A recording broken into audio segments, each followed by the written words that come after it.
Hi everyone, I'm back and this is not really another travel tip but gawa na natin siya ng vlog again because madami tayo mga na-receive na comments and mga questions doon sa ating previous vlog, and this is about how to secure a travel clearance for minor children from the DSWD. Love me or hate me, God knows you made it when he let his eyes on me.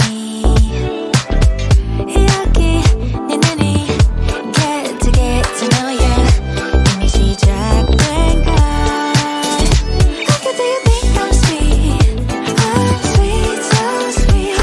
Till we kiss and I'm sick of it. I'm not okay. As discussed doon sa vlog natin about the DSWD travel clearance, so ang mga minors po, hindi po sila pwedeng makalabas ng bansa if wala pong kasama either of the parent. So that means even if kasal or legitimate ang bata pero ang kasama ay tita, kunwari maternal side, tita, tito, lolo, lola, or kahit sa paternal side din, kahit sino pong kamag-anak, pinsan, or what, kahit na adult po yung kasama nila, kailangan pa rin po talaga nila ng DSWD travel clearance kasi hindi nila kasama either of their parent. But still, marami pa rin pong naguguluhan, especially kung kailangan ba dahil tatay lang ang kasama.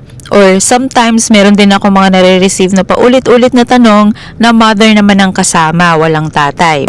Again, ang pinaka-clue po nating lahat dyan ay the word mother. Siguro gusto lang din iparating sa atin ng mga kinauukulan na kapag ikaw ang nanay, sa'yo nang galing, dugot laman mo, sa'yo simula pagbubuntis, mga anak ka, meron kayong personal maternal attachment ng anak nyo. Kaya, no matter the situation is, kahit kasal ba kayo ng tatay, hindi kayo kasal, hindi nyo na makita yung tatay, or anuman ang sitwasyon ninyo, nung father, nung anak ninyo, basta't kayong mother ang kasama, ang biological mother ang kasama ng bata na magta-travel abroad, wala po kayong problema. Hindi nyo po kailangan mag-secure ng DSWD travel clearance dahil kayo po talaga ang may custody ng bata.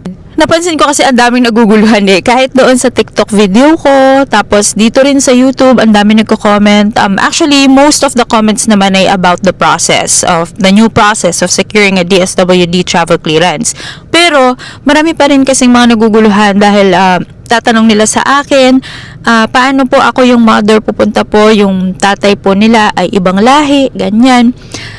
Kailangan ko pa ba ng DSWD travel clearance? Again and again, so ang bata po, hindi po natin kailangan kuhanan ng DSWD travel clearance kapag tayong mga nanay ang kasama. So again, whether kasal kayo or hindi, nung tatay, ulit-ulitin ko to kasi paulit-ulit ko rin nare-receive itong question na to. Whether ang bata ay kasal ang parent niya or hindi, legitimate, kasal, married ang magulang, illegitimate, hindi kasal, or sabihin na natin na iniwanan, ganun, 'di ba? May mga situation na ganun So, pagkapanganak ng bata, hindi nagpirma yung father sa dun sa birth certificate, 'di ba? Merong mga ganun. So, talagang hindi kilala ng bata ang father. So, huwag niyo na pong alalahanin yun. Paano niyo pahahanapin nga yung tatay, diba? Kung kailangan ng travel clearance, hindi niyo nga alam kung nasaan. And meron din nagtanong sa akin, sabi niya, hindi daw kasalang parents, isasama daw nila paternal side. So, side ng tatay, hindi kasama ang tatay. Ang magsasama is yung tita, lolo't lola nung bata sa father side. So, ganun din naman ang sinabi ko. Hindi nga kasal, tapos isasama pa nila na hindi sila ang parent, none of them yung parent. So, ang kasama lang ang tita, lolo, lola, tapos what more, hindi pa kasal. So, that means illegitimate ang bata.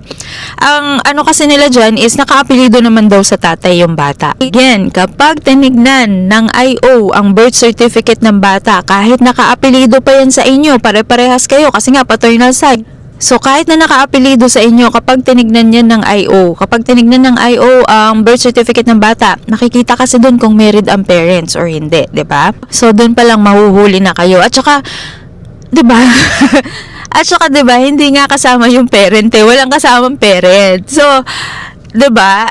Clearly, very clear na kailangan niyo ng DSWD travel clearance. I'm so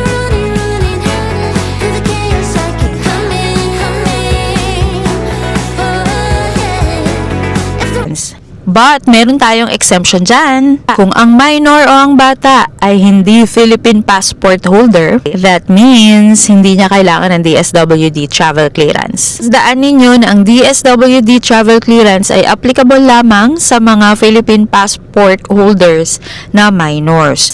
Kung isasama nyo na bata abroad ay hindi naman pala PH passport holder. So, US citizen naman pala siya, hindi siya citizen ng Pilipinas. That means you don't need to get a DSWD travel clearance. So, free po ang minor na sumama sa inyo kung hindi siya PH passport holder. So, lagi nyo tatandaan, okay? Dalawang bagay ang tatandaan ninyo palagi.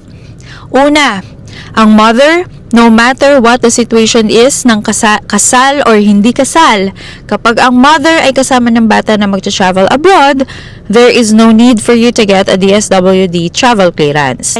Number 2, kapag ang bata ay hindi PH passport holder, so foreign ang kanyang passport, there is also no need for you to get a DSWD travel clearance. So, ayun lang. Paulit-ulit ko kasi nare-receive itong tanong na to, whether here sa YouTube or sa TikTok. So, palagi, ulit-ulit nga yun eh. Sabi ko nga, pare-parehas lang naman yung questions nila. Magkakaiba lang ng way ng pagkakatanong, pero same din naman yung answer ko. So, ayun, I hope nasagot ko po yung tanong ninyo doon sa mga complications, doon sa mga iniisip ninyo. Huwag po kayo mag-overthink. Basta kayo ang nanay. Walang kaso po yun. Thank you so much for watching this video, and if you have any other questions, just comment down below. And of course, kung meron kayong mga suggestions, i-send nyo na lang din, i-comment nyo na lang din below.